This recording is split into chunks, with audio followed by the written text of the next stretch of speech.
But why does net worth skyrocket after you hit your first 100K? Hello everyone, welcome back to the channel. Today we're diving into a powerful financial milestone, hitting your first $100,000. If you've ever wondered why wealth seems to accelerate after this point, you're not imagining it.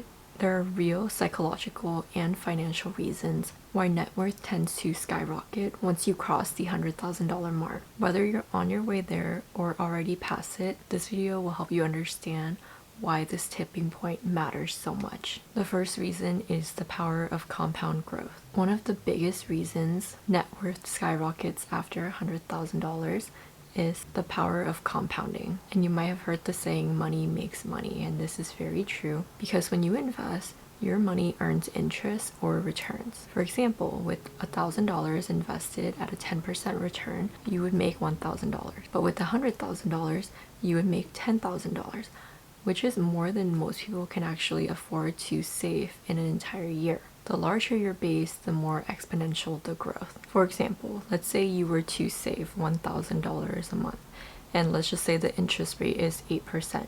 It would take you about 7 years just to hit your first $100,000. But the next $100,000 will be so much faster and so much easier because even though you're still only putting away the $1,000 a month, your first $100,000 that you've already invested will be growing and compounding on top of it. So to get to the next milestone of $200,000, basically the next $100,000, it would only take you about 4 years, which is about half of the time that it took you to get to the first 100,000. And this just kind of compounds the more money that you have. Because once you get to, let's say, $1 million, let's say that your interest rate, your rate of return is about 10%, which is generally what the S&P 500 has returned historically, then your money will be making $100,000 a year on average, which is substantial. And that's why compound interest is so powerful. Time is your ally.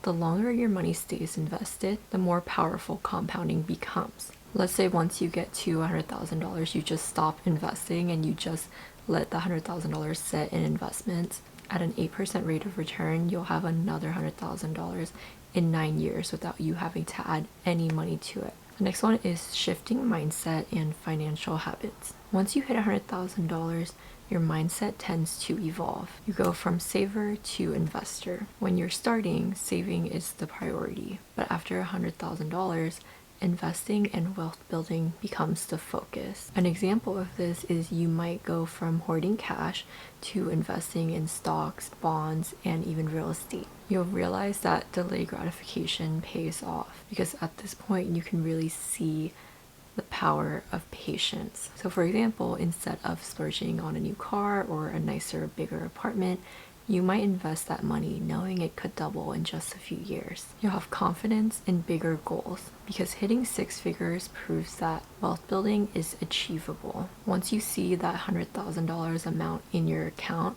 hitting 500,000 or 1 million or even 10 million no longer feels impossible. You'll also start to notice more opportunities open up. With a higher net worth, more doors start to open. You'll have access to better investment opportunities. This is because many investment platforms and funds have a minimum requirement. Private equity or real estate crowdfunding platforms often require a $100,000 minimum. Your networking circles will also change. Higher net worth often bring you into contact with people who can offer valuable opportunities. An example is you might get invited to exclusive investment groups or networking events. Your leverage and credit will also increase. With a higher net worth, banks see you as a lower risk. A good example of this is you might qualify for low interest rates on loans or higher credit limits. The next one is the snowball effect of multiple income streams. After hitting 100K, you're more likely to diversify your income. You shift from active to passive income because you realize at this point that it's actually very easy to create passive income streams. The easiest one is of course investing in stocks, dividend stocks,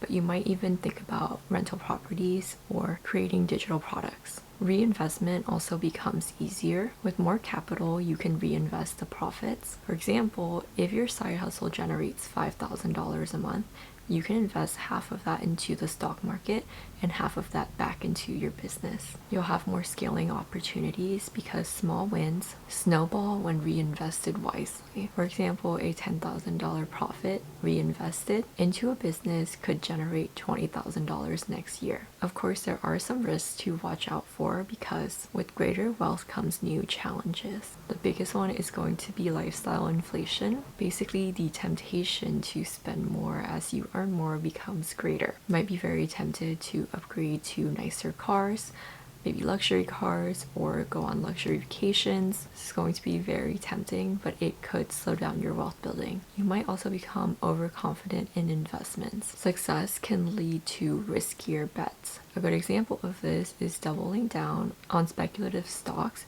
or real investment opportunities without really doing the research. You might also start to feel complacent because hitting 100K can make you feel like I've made it. So you might stop pushing for higher income streams or better investments. In conclusion, hitting 100K is more than just a number. It's a mindset shift and a financial tipping point. It unlocks opportunities, accelerates growth through compounding, and gives you the confidence to aim higher. But remember, the journey doesn't stop here. Keep investing, keep learning, and keep scaling. If you found this video helpful, don't forget to like, comment, and subscribe, and hit that notification bell for more insights on building wealth. Thanks for watching, and I'll see you in the next one. Bye!